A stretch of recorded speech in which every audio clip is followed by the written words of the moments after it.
Ser podcast.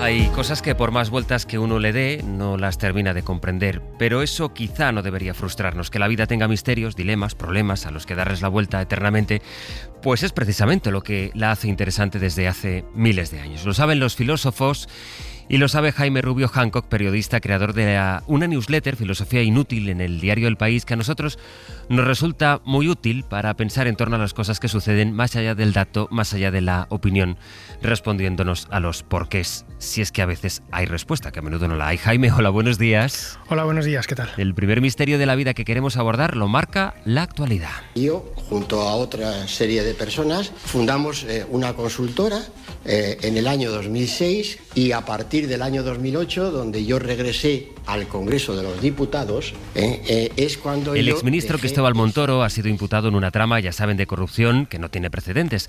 Según la Fiscalía, usó su despacho privado como una presunta tapadera para vender leyes fiscales a grandes empresas mientras dirigía Hacienda. Además, en las últimas semanas ha habido otros sonidos. José, dile que me tiene que ver. Si te doy, vos te lo doy de vuelta. ¿Qué tipo? Esta conversación de Koldo García con José Luis Ábalos sobre Santos Cerdán y hablando del uso del dinero. Bueno, cuando estalló este escándalo a principios de junio, muchos pensaron, otra vez, es que esto de la corrupción es la piedra en la que tropezaremos siempre.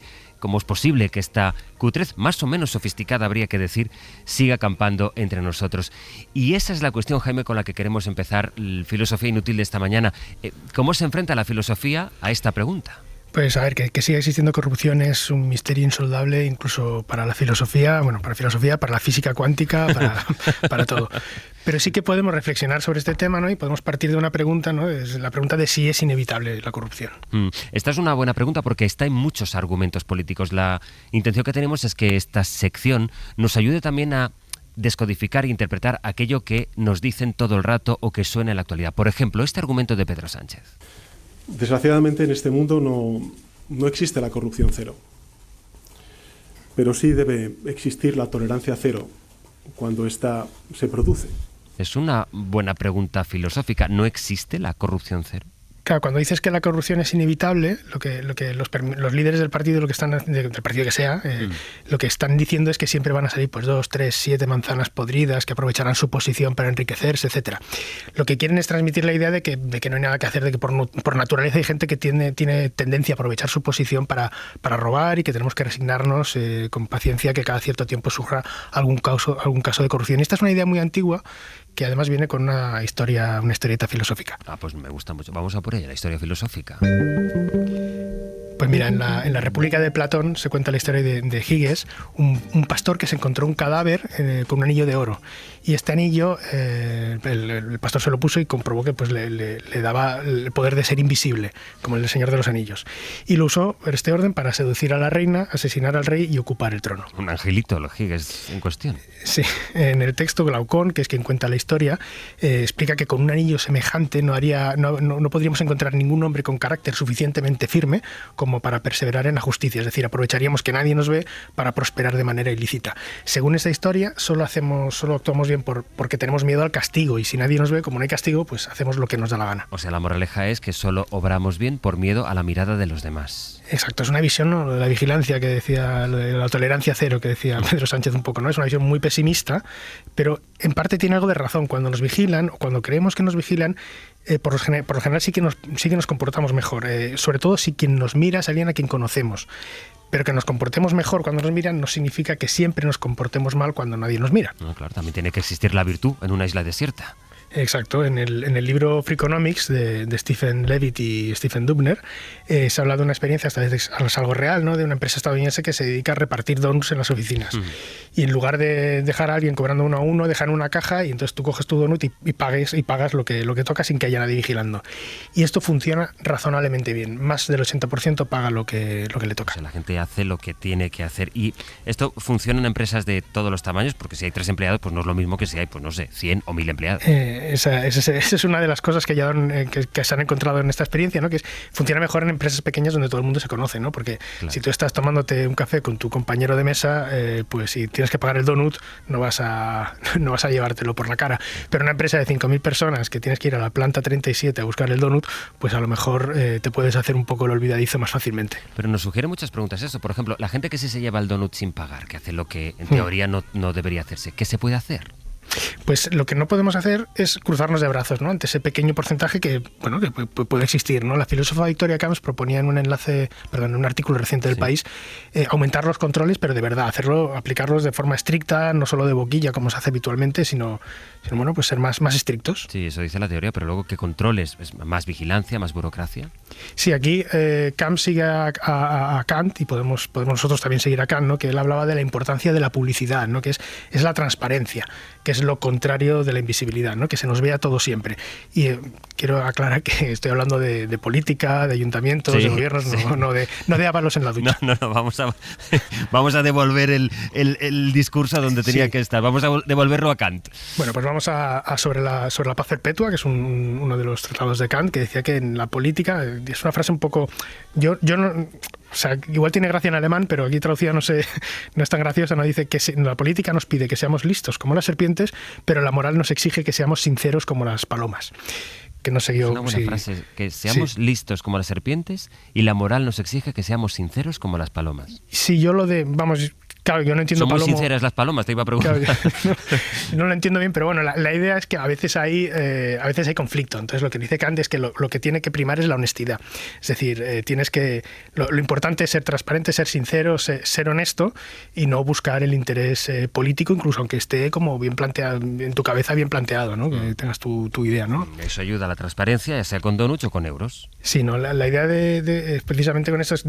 Si podemos comunicar abiertamente nuestros principios, nuestras acciones políticas, es porque creemos que podemos defenderlas, podemos debatirlas, nos las pueden rechazar. Por ejemplo, si a la adjudicación de una obra ha seguido un proceso legal, pues podemos contar todos los pasos sin ningún miedo. Y luego además esta publicidad está relacionada con otro factor importante, que es el contagio social.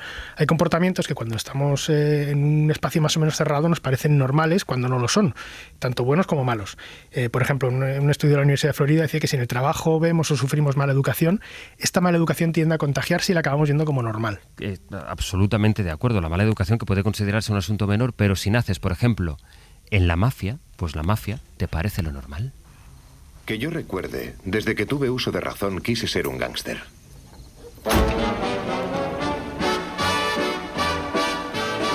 Es decir, aquello de haz lo que vieres, ¿no? Un poco.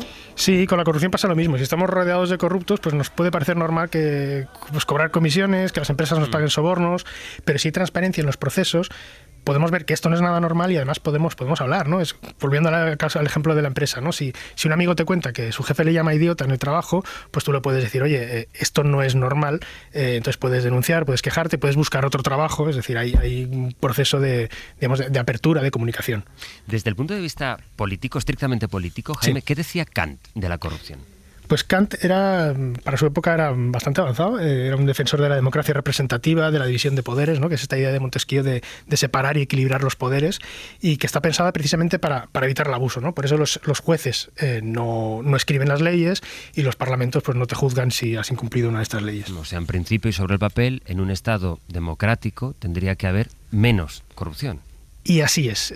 Además hay datos, ¿no? A veces se dice todo lo contrario, ¿no? Que la democracia es como es más permisiva y más libertad, pues se permite pues que al final acabamos yendo más hacia la corrupción, pero no es cierto. Según datos de Transparencia Internacional, todos los países menos corruptos, bien dicho, sí. Los países menos corruptos son casi todos democracias. Dinamarca, Finlandia, Nueva Zelanda, Noruega, y los más corruptos son todos dictaduras. Sudán del Sur, Somalia, Yemen, Corea del Norte, Rusia. España está en el 56 de 180. No parece gran cosa, ¿no? No, pero al menos existen pues leyes y separación de poderes, o más leyes y más separación de poderes que en dictaduras. Y además hay otra ventaja que tienen las democracias, que es que cada 4 años podemos desalojar al gobierno, podemos votar a otra gente si los consideramos a los que hay pues corruptos o inútiles, o las dos cosas, o lo que sea. Es muy importante ese mensaje. No es verdad que en los países donde no hay democracia allí haya menos corrupción. Eso es mentira. Hay menos corrupción en los estados democráticos y conviene tenerlo en cuenta. Cuando van pasando los años de democracia y no se acaba con la corrupción, sí que es verdad que es normal que haya gente que piense, yo no vivo mal, el país más o menos funciona, pues a lo mejor la corrupción no es tan mala. No sé si hay argumentos también desde el punto de vista teórico contra eso. Claro, aquí podemos citar el argumento, digamos, a favor de lo malo, ¿no? En El Príncipe, Maquiavelo habla de escribe un tratado práctico para gobernantes, ¿no? que en su opinión es realista, y él lo que dice es que hay que buscar la solución menos mala, porque no hay ninguna buena, ¿no? Y la única preocupación del gobernante es la de mantener el poder, asegurar la independencia y la seguridad del Estado, y que eso significa que a veces hay que apartarse de lo correcto, ¿no? El rollo de que el fin justifica los medios. Una idea que puede tentar a un político corrupto, claro. Exacto, cuando alguien está cobrando comisiones, ¿no? Para financiar el partido, por ejemplo, puede pensar que así será más fácil que su partido gane las elecciones, y como él cree en el programa de su partido, pues como el programa es mejor, pues la corrupción justifica que ese partido gane las elecciones, y luego si además él se lleva una comisión por el riesgo, pues bueno, pues todos ganamos. ¿Y hay antídoto contra esto que decía Maquiavelo? Sí, hay que volver otra vez a Kant. Citan tantas personas. Sí. Un día hablaremos de Maquiavelo porque además tiene este punto, o sea, hay más Maquiavelos, no está solo del fin justifica los medios, sino está el realista, el político, que es un poquito más interesante y más matizado, pero si quedándonos en esto, podemos volver a Kant otra vez, ¿no? Que él decía que siempre hay que actuar como si nuestras acciones se pudieran convertir en leyes éticas universales. Entonces, la ley ética universal supuesta de un corrupto sería que la corrupción es buena si sirve para financiar mis ideas. Pero si todo el mundo actuara así, pues tendríamos una corrupción absolutamente generalizada, todos los partidos cobrando comisiones, todos los ayuntamientos corruptos, las comunidades autónomas, el gobierno. Es decir, digamos que se perdería la confianza en un sistema, ¿no? Que no se podría recuperar, además, ¿no? Y podríamos caer en la tentación, que es lo que a veces se ve, de dejarnos seducir por líderes populistas que prometen mano dura, etcétera. Y así es como Jaime Rubio Hancock es capaz de ir a Kant y a Maquiavelo a partir, por ejemplo, pues de Koldo, de Montoro, de todo lo que estamos viendo día a día en las noticias. Me interesa mucho que un día efectivamente hablemos de Maquiavelo porque hay mucho mito en torno a eso. Jaime, muchísimas gracias. Muchas gracias a vosotros. Un abrazo, hasta luego. Para no perderte ningún episodio, síguenos en la aplicación o la web de la SER, Podium Podcast o tu plataforma de audio favorita.